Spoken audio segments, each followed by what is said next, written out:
is useless. You got nothing to prove. No one can judge you. Fear is useless. You got nothing to prove. No one can judge you.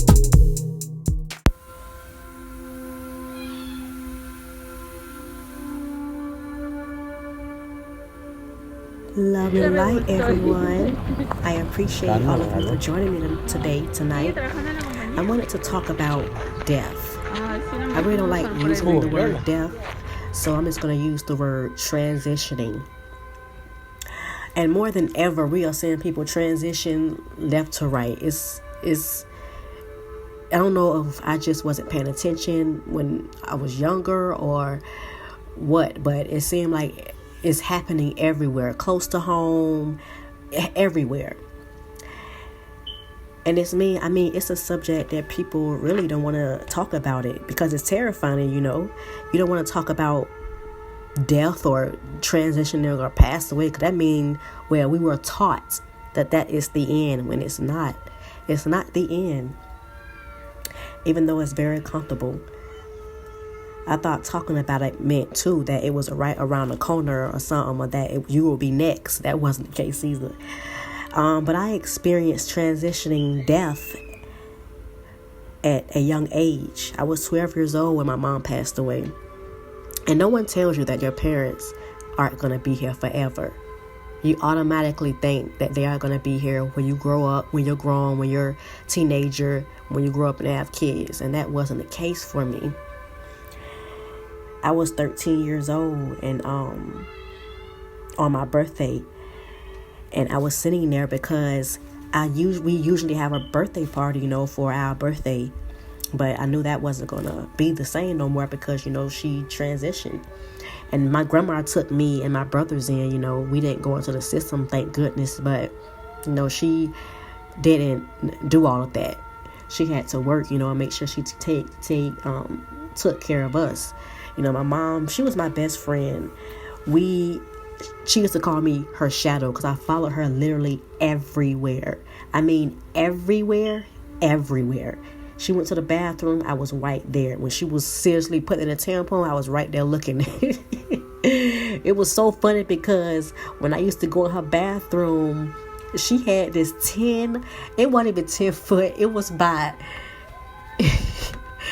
a 12-inch, 15-inch dark black dildo, and it stood straight up. Like I was only like under 12 years old, so of course the thing wasn't going in my little cooch, but just the fact of that she had that thing in her bathroom. She had that thing in her bathroom, and I just loved to go to her bathroom just to look at it. And then I knew one of them kids coming with this thing, so that was even more why I liked it. But as I was sitting there on my 13th birthday and I was crying, I heard a voice on the left side of me, and it said, "Baby, don't cry." And immediately I thought, wow, like I can hear you, because I knew it was her. I know her voice. I know how she sounds, and it sounded like she was crying. So immediately I think that was my awakening. And I knew, like, okay, so your body is not here that I can see, but your spirit is alive still. So that made me feel like a little bit better, but still, she wasn't here. And so, and it was actually pretty cool, you know, hearing her voice. You know, she didn't let me hear her no more. I'm sure she saw my face and knew that I was terrified, but but she does still come to me in dreams or whenever I'm pregnant, and I just feel her all around. I just feel her. And I think that's why I'm able to talk about her and not get sad, because I know that she's here. I know that she's my guardian angel. I know that she sees her grandchildren running around here getting on my nerves. I know she is guiding my steps. Even my grandma. My grandma passed away when I was 19 years old.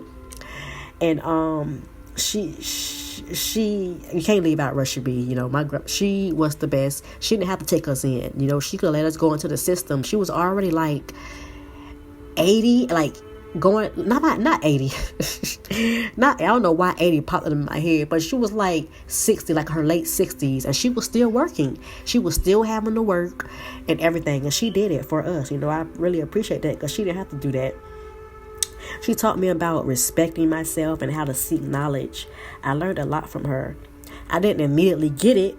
I was a rebel, of course, but eventually I got it, especially when I started having my own kids and see why she was so protective and why I was such a homebody.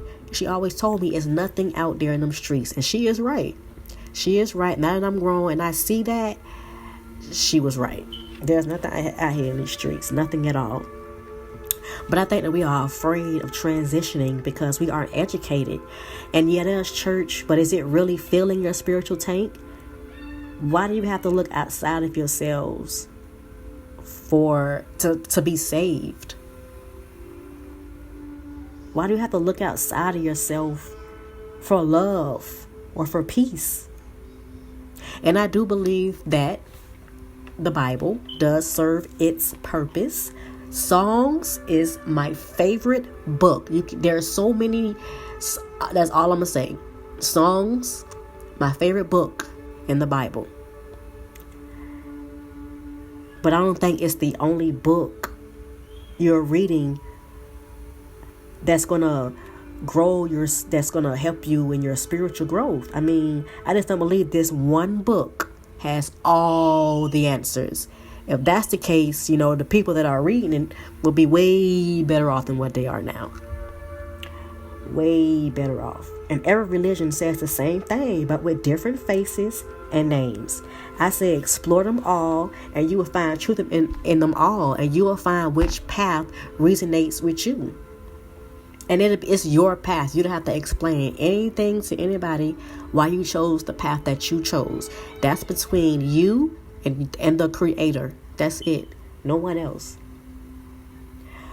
Why does everyone think that their doctrine is the one and only answer? And it's like, if you don't follow that doctrine, you're going to hell and blase. It's like, oh, wait a minute. No. Are you kidding me? I mean, my grandma took me to church as a young child. I don't remember anything. The only thing I remember is the smell. The smell smelled like, it just smelled like a church. You know how a church van smells? It smelled just like that. That smell, smells are memories. Like smell, that's a different subject. But that smell, I still remember that smell to this day. I'm 31 years old. I just got older and started noticing different little things when I did go to church. It's one church I went to where the pastor was literally conjuring up demons. It's like, okay, so yeah, I'm ready to leave. And I will not be coming back. I mean, I'm not telling anyone to follow my path because this is for me. This is what I have experienced. This is what I have seen that I just didn't agree with. It just didn't feel right. And I just felt like it's deeper than that. Like it has to be different. The universe is too vast for the church to still be in the same mental state it was 400 years ago. That's a problem. Like the formula is not working no more. And I understand everyone grow at different times, but at this point it's getting old. And the people who created the ideal is probably gone, dead and gone. So why? Well, not probably dead. They probably hide in the shadows, but still. We literally have brains in our hands every day. Every single day. These cell phones are not just created for you to go on social media. They're not created for that. You seriously have a computer in your hand at all times. At all times. It's your navigation system to everything. When you need somewhere to go, don't you put on your navigation system on your phone? So it can be a navigation to your spiritual growth. I don't know where that came from, but I've experienced transitioning like close to home so much that's why I guess I'm so comfortable, because no matter what, we all are going to transition. You can't stop it. Y'all seen Final Destination. You cannot stop it. It's not going anywhere. I think we fear it and we worry about our loved ones who transition because we want to know if they are hurt or did they make it. How does it feel? What do you see? Our loved ones are enjoying the spiritual realm. I mean, they now know the secrets of the universe. How cool is that? They now know that they don't have to look at any more books. They don't have to go out and research anything and worry about somebody lying to them. They actually know the secrets of the universe. And of course, we are still humans, and we do experience human emotions. And sometimes when our loved ones transition, and we're not thinking about this book that we just read about transitioning, about the life after transitioning, we're not thinking about those books.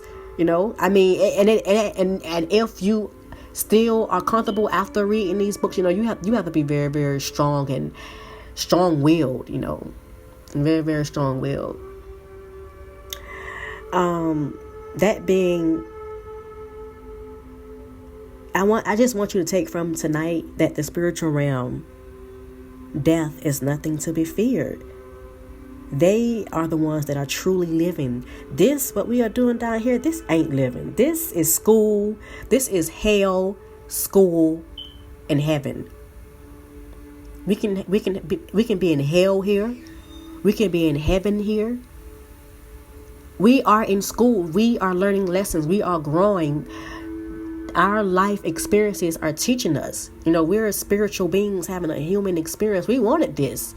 Of course, we forget that when we come down here, oh shit, people killing each other. They killing kids. They hanging people. Like, they do this down here. Ask for this.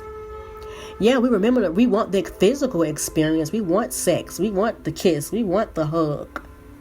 We want to have the nice houses and drive the nice cars and just create our reality and have material things. We want that.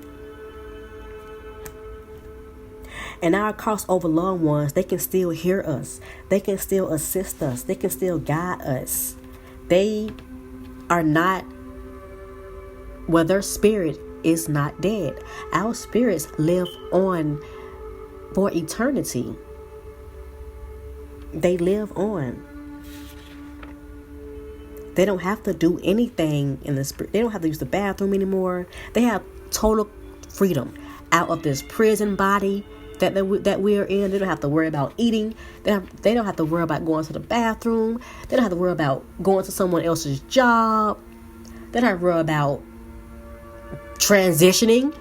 They don't have to worry about any of that. I say before we go preparing ourselves for morning, we celebrate and enjoy each other right now. If you are by someone right now, just hug them and tell them that you love them and that you're grateful for them to be sharing this human experience with you.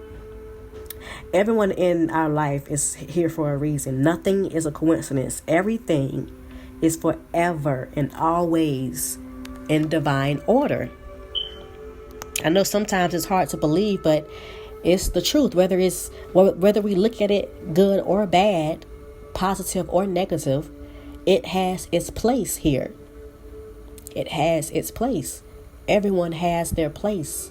Everyone is where they're supposed to be at. Exactly where they're supposed to be at. And if you don't like where you are, you can definitely change it. But sometimes we just need to slow down and just think about where we came from.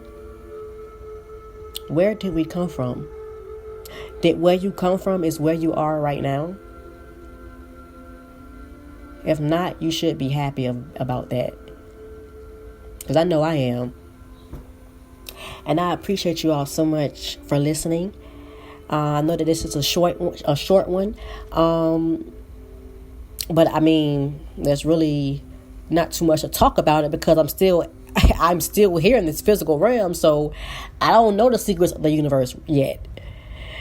So take what you need out from this. And I hope to hear and see from you the next time. Thank you.